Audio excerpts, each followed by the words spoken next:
Hello, broadcasters. Welcome to episode 236 of the StreamYard Live Town Hall. My name is Geige, and I'm here with Dan, of course. Dan, how are you doing? I'm doing good. How you doing? I'm doing well. It's been a good week. Really excited to chat with all of you tonight, catch up on some of the latest features, and cover some of the topics for tonight. And yeah, for anyone new here, Dan and I are the founders of StreamYard. We do these town halls every single Sunday at 6 p.m. Pacific. We do them for a few reasons. One is to stay in tune with all of you, go through the same flow that you all do with your own shows and productions. Two is to answer any of your questions. That's why we're calling it Ask StreamYard. So if there's anything you'd like us to touch on tonight, leave it in the chat. We'll do our best to get to as many as we possibly can. And three, I always mention the three pillars of StreamYard, which are ease of use, stability, and professional stream. So if you're about those three things, StreamYard is the tool for you. See people tuning in from all over the world tonight. We got Mikey from Long Island. Great to have you here, Mikey. Cole in Texas as well with, I can't talk. Dan, Dana, and I are all in Texas. All right. Before I forget, we have some awesome shows on StreamYard. We have YouTube channel reviews with Dee and Daniel the second Saturday of every month. They just did one recently. Really great show if you're looking to grow on YouTube. Dee and Daniel are both pros when it comes to all things live streaming, all things video, but really useful show because they give specific feedback on individual channels. So you can get a sense of, how to think about your niche or how to think about, how often to post, basically every question you might have when it comes to YouTube. And then we have Enhance Your Live Streams the last Tuesday of the month with Nick Nimmin, who, again, Nick is a pro when it comes to all things video, but tune in there for your specific live streaming questions. And then one thing we've been doing at the start of these so that we get to know a little bit more about you and you get to know a little bit more about us is a fun fact. And the fun fact we had for tonight, which I'm sure is a popular topic for some folks, is are you using AI for anything, so artificial intelligence for anything in your personal life? What about you, Dan? How are you using AI personally? Or professionally, I guess. Yeah. I've definitely tried using it in a bunch of different ways for all kinds of different things. The ones that have actually worked pretty well for me is anything to do with coding or debugging code. I think that's, it's not just me. A lot of engineers are definitely using it. That's sort of the big one. I've definitely used it to just ask random questions once in a while to see if it maybe has, it's quicker to get an answer than Google. But I find I'm kind of switching back and forth between the two for those types of questions, just sort of general questions. That's about it for me. Those are the ones I found to be most useful, but obviously I'm also not writing blog posts and stuff, and I think I would definitely be looking into it if I was doing that. How about you? Yeah, I'm similar to you. I'm definitely often checking out lots of AI tools to see how they work and function and just keeping tabs on what's going on. In terms of legitimate personal use cases, the most common way you actually mentioned it as well is not a complete substitute, but there's a lot of stuff that I used to Google that now I will sometimes use ChatGPT for. So that's sort of the main one. It is pretty cool for quickly finding certain types of information. Cool. So yeah, if you guys have any personal ones, let us know. So we already have a few questions, so let's cover some of those before getting into some of the previous updates, and then we also have one other small update that we're excited to announce for tonight. Let's see here.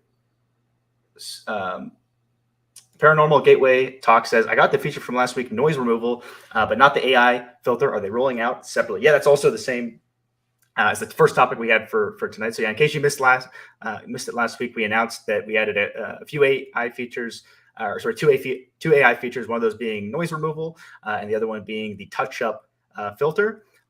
So the noise removal has been fully rolled out, so everyone should have access to that. The touch-up filter, there's some percentage of folks that have access, but we waited a little bit longer on the rollout because we are tweaking a few additional things with it after getting some feedback from folks. But it should be fully rolled out soon. So if you don't have access to it yet, hopefully by the end of this week or maybe even sooner, you'll have access. And in case you did miss the update from last week, anything we should add specifically, Dan, about noise removal and the touch-up filter? They're both kind of self-explanatory, but yeah, I can just describe them both really quickly because I think that's helpful, especially for anyone that wasn't here last week. So the first feature, like Geige mentioned, background noise removal, that is already released for everyone. So this is an opt-in feature at the moment. We may change that eventually, so maybe we turn it on kind of intelligently if we think it's useful or necessary to turn on for someone. But we didn't want to just start turning it on for a bunch of people. So you have to actually turn it on if you want it, and basically just removes background noise. So if you say you're in an airport or something, And there's typically your mic will pick up all that background noise. It'll cancel a lot of that out. Like, it's not going to be absolutely perfect, but it'll cancel out significantly more than you'd have if you don't have the feature on at all. So when you're on StreamYard and you click on the settings, there's a modal that pops up in the audio section. That's where you see the option to turn that on. And you can also turn that on for your guest. So if you have a guest, you have a bunch of background noise, you can just click the 3 dots on their name and turn it on for them. So I think that's pretty useful as well. So that's background noise removal. With the AI touch-up filter, again, pretty similar to what it sounds like. Basically, if you want to turn it on, it will just kind of clean up, like gets rid of wrinkles, or very subtly kind of hides wrinkles, or if you have like any blemishes on your skin, it will kind of clean that up a little bit. It's definitely not for everyone. I think there's some subset of people that are really excited about the feature and love it, and others that are thinking like, there's no way I would ever use that feature. Whichever camp you're in, it is still quite a cool feature, and that's the one, like Geige mentioned, it has rolled out to some people, but we're going to continue rolling it out throughout the week. Just want to make sure it works basically as good as possible for everyone. Cool. And yeah, if you have had a chance to test out noise removal, or you do have access to the touch-up filter, if you have any feedback for us, or things you'd like to see in the future from those features, definitely let us know. Mac had a question about them. Mac says, "Are these features are for paid StreamYard, right?" No, Mac, they're for all StreamYard plans. So even on the free plan, you'll have access to the noise removal and the touch-up filter. Yep. I guess just to answer the fun fact question too, that is how I'm also using AI. All kinds of StreamYard features. Not personally using the touch-up, but background noise removal I actually have on right now. It's pretty handy. Yeah, absolutely. I think I saw another comment. Let me see if I can find it again from Marianne. Sounds like she had success with it removing straight noise. That's awesome to hear. Thanks for sharing, Marianne. Perfect. Speak English. This guy says you use AI to generate these icebreaker questions. That's a good idea. We should. I think I might have tried it. I have before, yeah. It might have been on an older version of ChatGPT, so maybe the latest one is better. And I wasn't like overly impressed with the question. So mostly Dan and I just quickly come up with one before the show, but maybe we'll try it again. Yeah, for stuff like that, it is quite good usually. Yeah, I agree. Mike's Auto Dealing says, "Can I win the duck tonight?" Well, just for you tonight, Mike, we'll make the duck part of the giveaway for tonight. Dr. Constant says, "Would love to know more about Live Air." Yeah, so StreamYard On Air is StreamYard's webinar and private live streaming solution. So basically, we just wanted to take, we got a lot of feedback from folks where they're like, "Hey, I love the branding and the ease of use of StreamYard and being able to bring my guests in super easily. And it's awesome for social streaming, but I have a webinar that I do that I'd love to have that same experience for my webinar." That was a big reason for why we wanted to launch on air. We're adding lots and lots of features to it. Right now, we really just focused on making it really stable and scalable, so you can host super large webinars with the same quality that you would get as your YouTube live stream. And we have basic registration and email notifications. But yeah, if there's anything else specifically about it you want to know, Dr. Constance, definitely let us know. See another question from Studio Group regarding the camera softening. So just a small group so far, Studio. If you don't have access, just keep checking, and eventually you should have access. Yep. Let's see what else we had here. Someone on LinkedIn says, "What's the easiest way to put an unrecorded live stream on YouTube?"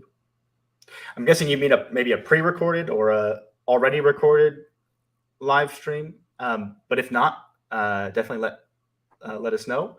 StreamYard, if you mean pre-recorded, StreamYard does have a pre-recorded streaming feature built right into it. So on StreamYard, when you hit create broadcast, there's an option to select the pre-recorded mode. You can just like upload a video there. And that's actually another announcement for tonight. Separate from that is with the editor now, if you do a record only broadcast on StreamYard, in post after the fact in our editor, you can now directly post that to YouTube for videos up to 20 minutes long. So those are two. Hopefully one of those things was the question, but that's probably the easiest way. Cool. Let's do one or two more, and then we'll get to some of the updates. Itty Bitty says, "Quick question. My guest wasn't able to comment on my live tonight. Is there something I need to do on my end?" So it depends where they're commenting from. Itty Bitty, if you could let us know. The most common one that will sometimes come up is with Facebook groups. With Facebook groups, there is like an additional permission required. If you want them to have their name and profile pic to be shown, they have to like grant permission through a special link. But if it wasn't Facebook, let us know. You shouldn't have to do anything extra on your end, unless the only way that could be, that I could see that being something, is if you had done maybe some custom restrictions, like you've turned off the chat or something on your channel. But sorry, is it their viewer couldn't comment or their guest can't comment? Oh, sorry. I think I read it as viewer, but it does say guest. So if you mean like a guest within the StreamYard studio.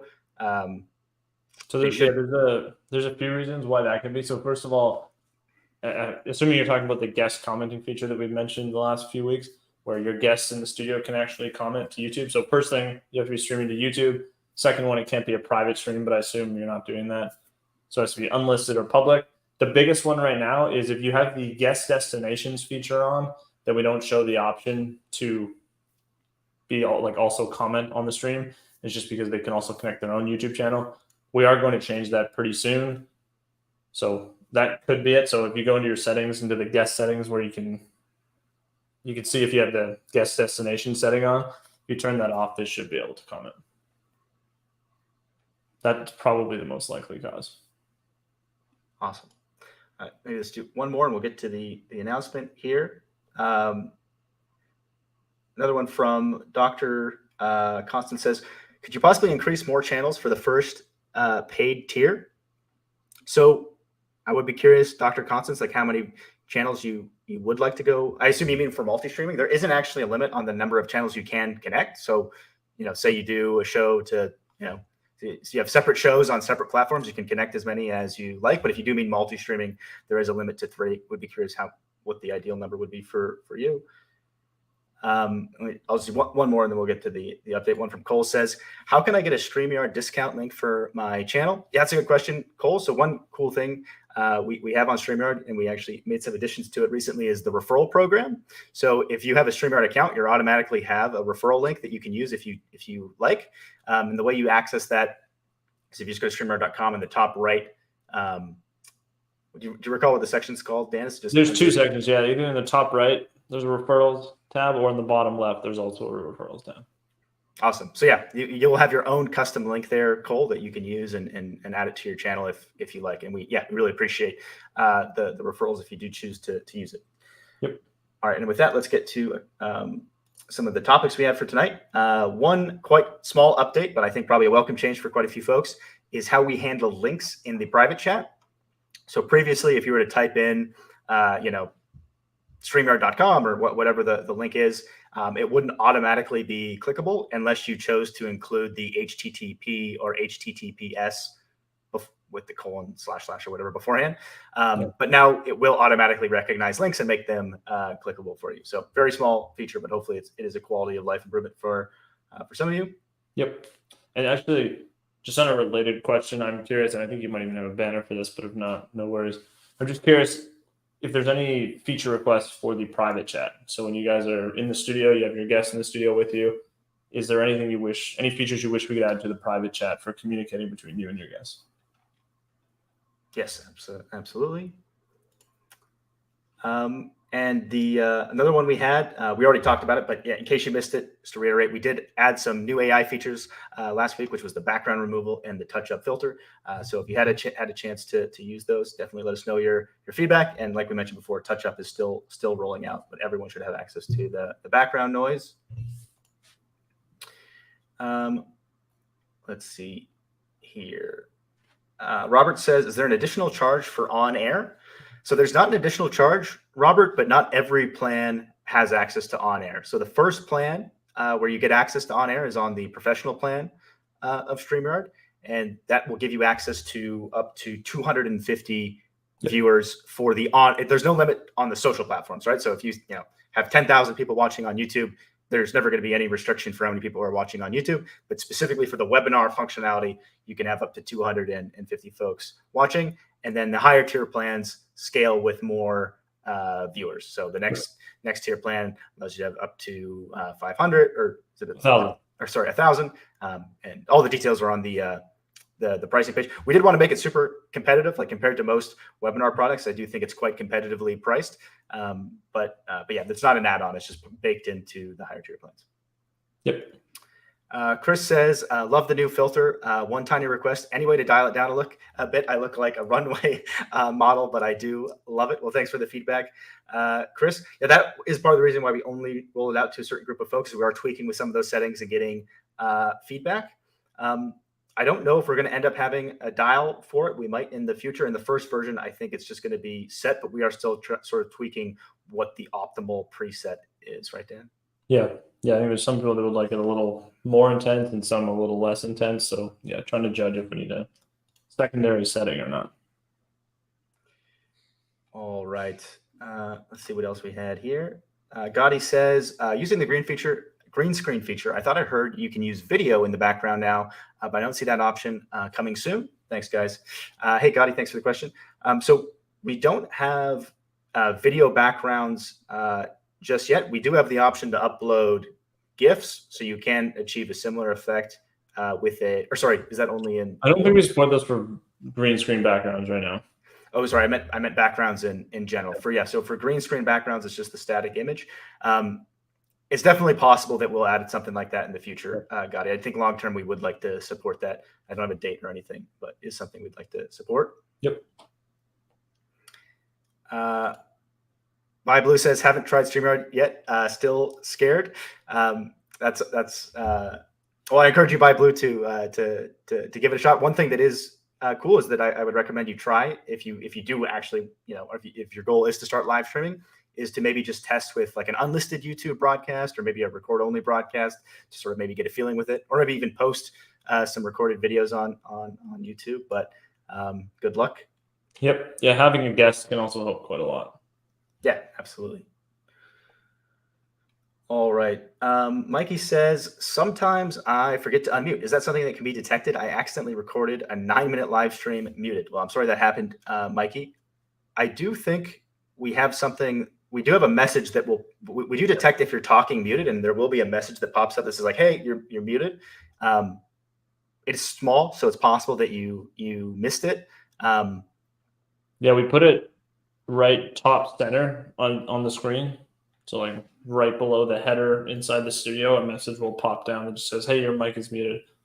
But yeah, I get that you could potentially miss that, especially if you're focusing on comments or something. So yeah, be curious if anyone else has ever had that as well. Or maybe, maybe you just weren't quite talking high enough to hit it, but it's pretty sensitive. I think you would set it off pretty easily. So yeah, maybe it's just out of your field of sight, basically. Yeah, we'll think about if we can maybe make that slightly more noticeable, maybe like animate it a bit more or something like that. Yes. Quest of Okan says, please get Dan something to put on his walls. Yeah, maybe we'll come up with some pretty some nice, isn't it? It's a good color, though. Absolutely. Lone Wolf says, what does it take to be a StreamYard feature tester or a beta tester? Yeah, that's a good question. For the vast majority of features, Lone Wolf, we roll it out similar to what we did with Touch Up Filter, where it'll just be sort of like a random small group of folks, and we'll get a lot of feedback just from that sort of random group. And the nice thing about it being random is it is sort of representative of the overall user base versus sort of it being a specific group. So it's just kind of random. Occasionally, for larger features, we will usually these town halls are a good way to know when we're testing something like that. We will have folks reach out specifically if for a certain thing, and we'll say like, hey, shoot us an email if you're interested in testing, XY feature. We haven't done that for a while, but it is something that we will occasionally do. Yep. All right.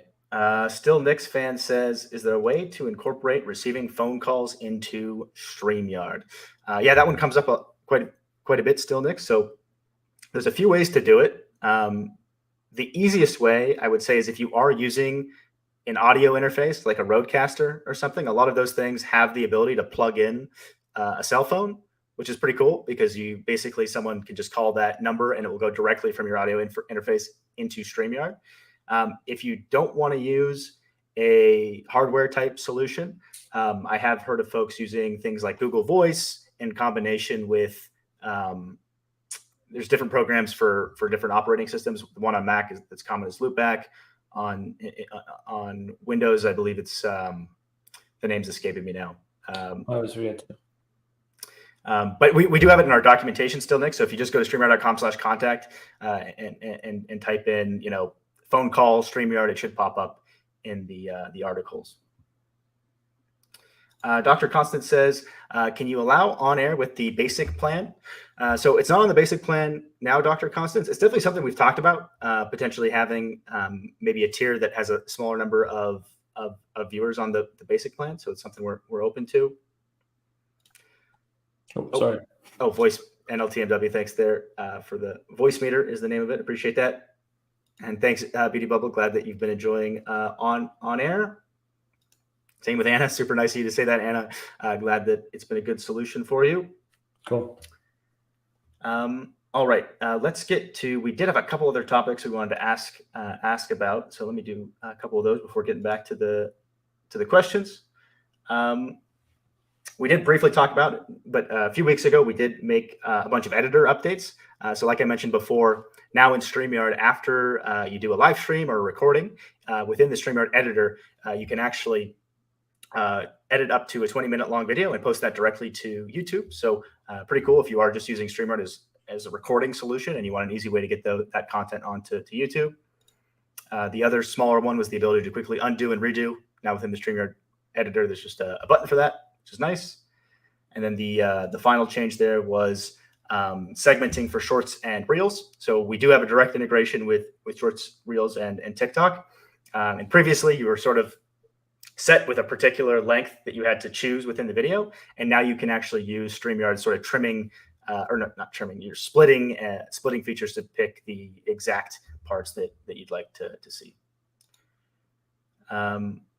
Cool. And then another topic we had for tonight was thoughts on Threads. So we're curious with, if you don't know what Threads is, it's something that Facebook/Instagram recently launched. Just curious how many of you are using it. Are you a fan of it? Is it a place, most importantly, is it a place that, at least to us, I guess, maybe not generally, but most importantly to us, is it a place that you'd be interested in live streaming to at some point? Do you think it would be a cool sort of platform for that? We're just curious if you folks had any thoughts. Yeah, very interesting. All right, let's see what else we had here. One here from Ali says, private chat, not to all, just to one of the guests, and or the ability to talk/sidebar with them or show a clip before they come on. Do you want to take that one, Dan? Yeah, there's a lot here. So yeah, this is our question about what can we add to the private chat. So basically DMing guests, that is something we've considered adding. And we do actually have with our green room feature on the growth plan, considered adding it to everyone. It does kind of complicate the chat a little bit, so we're not sure if we'll actually put it on all plans yet. The clip thing is very interesting. I'm not sure how that would integrate necessarily with the private chat. Like if you want, I'd be curious, like do you want them to be able to show their own clip? Is that kind of what you mean? Or actually, and maybe I'm misunderstanding. I was thinking a video clip, but I think what maybe you're talking about is some kind of text that automatically posts inside the private chat for like, hey, here's the rules for my studio. Please follow these rules when they first join. If you can maybe just confirm that, but I'm guessing that's what you mean. All right, yeah, if you could let us know.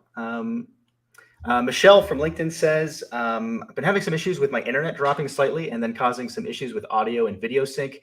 Anything I can do within StreamYard to help? Got new modems and everything, and the speed seems fine, but still occasionally happens. So it's hard to troubleshoot like right during the live stream, Michelle. So I would if you haven't already, I would recommend if you just go to StreamYard.com/contact, there's a 24/7 live chat there. And we do have like some tech specialists that can sort of troubleshoot with you and try to figure out where the issue might be. If you have already sort of ruled out, like got new modems and whatnot and ruled that out, I would try potentially with different audio video setup, or even a common one that I have actually heard of causing issues sometimes is a USB interface. If you're using a cheap USB interface, it can sometimes cause weird things with audio video sync. And by interface, I just mean like one of those things where, say you have one USB port and you want it to have 10, that can sometimes cause some strange things. But the easiest way, it would be if you just go to the live chat, they can sort of walk through some of that stuff with you. Yep. And another question from Ali. Is there any way to have users authenticate, to have people, to avoid people from trolling, etc.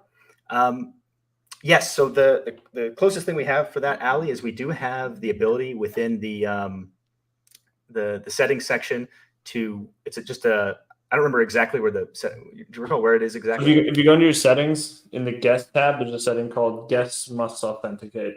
If you turn that on, then people will have to log in with either Google or Facebook, and then you can actually ban them using their social account. So yeah, I'd recommend if you do, again, if you are choosing to bring people in, I would recommend using that. Again, I do think the best policy is if you are, especially if you're streaming to somewhere like YouTube where, it's very strict when it comes, well, maybe not strict, but if you break the rule, it's strict about breaking the rules that they do have. I would recommend just making sure you vet everybody that you choose to bring on very, very carefully and not sharing that link out publicly. Yes. It's great seeing all the, sorry, go ahead, Dan. I was going to say, should we do the giveaway? But yeah, if you could start, go ahead, start queuing that up. I'll do a couple of questions while Dan pulls that up. I was just going to say, I'm enjoying all the feedback on threads. Dan and I will go over this afterwards to read those. It's super helpful. Let's see what else we had here. Question from Lone Wolf asking about, I've used StreamYard over the past few years. What's the benefit of StreamYard paid versus something like OBS? Yeah, Lone Wolf. So the main difference between something like StreamYard and OBS is the fact that StreamYard is cloud-based. So that's part of the reason why StreamYard is a paid product. Is when you're using StreamYard, a lot of the processing and mixing is happening on StreamYard instead of your own computer. It's happening on StreamYard's computers, which is why the reason you can use something like a low-powered Chromebook or a phone and still be able to create a broadcast that involves, intro clips and overlays and all of those things is because that processing is happening on StreamYard. So that's the main thing you're paying for. Obviously, guesting is a big part of it as well compared to something like OBS. StreamYard has that baked directly in, along with the OBS actually might have added multi-streaming. But the other thing about StreamYard's multi-streaming, though, is it's not dependent on your bandwidth connection because you send the stream once to StreamYard. And if you're going live to 8 places, StreamYard's bandwidth is sending it out to 8 places, not your own, versus if you are using something like OBS that's running on your own computer, that's a lot of bandwidth that you're sending out to 8 different places, which you have to have a pretty fast internet connection for. So hopefully that's helpful. All right, I want to make sure we don't run out of time for the giveaway. I think many folks are familiar, but at the end of these, we always will do a giveaway. And as promised, I'll make sure we'll give away a duck, the StreamYard duck, and a StreamYard sweater as well. To be eligible, all you have to do is type in hashtag the yard wherever you're commenting from, and you'll have a chance. So we'll give you maybe 10 or 15 seconds or so to get in your hashtag the yards. And if you're ever interested in running a giveaway like this yourself, we actually made this tool publicly available at StreamYard.com/giveaway. You can use it exactly how Dan and I are using it with your very own keyword. And there's a little video there walking through how to do it. Yep. And you only need to submit this once, by the way. Yeah, it only counts once, no matter what. Yep. Sounds like Tom, also a fan of the noise canceling. Super happy to hear that. Tom says it stopped. There's people blasting music outside and you couldn't tell. Yeah, that's exactly what it's for. So super happy that it worked out for you. Cool. Yeah, glad to hear that. All right. We're pretty stable here. All right, let's do it. Good luck, everyone.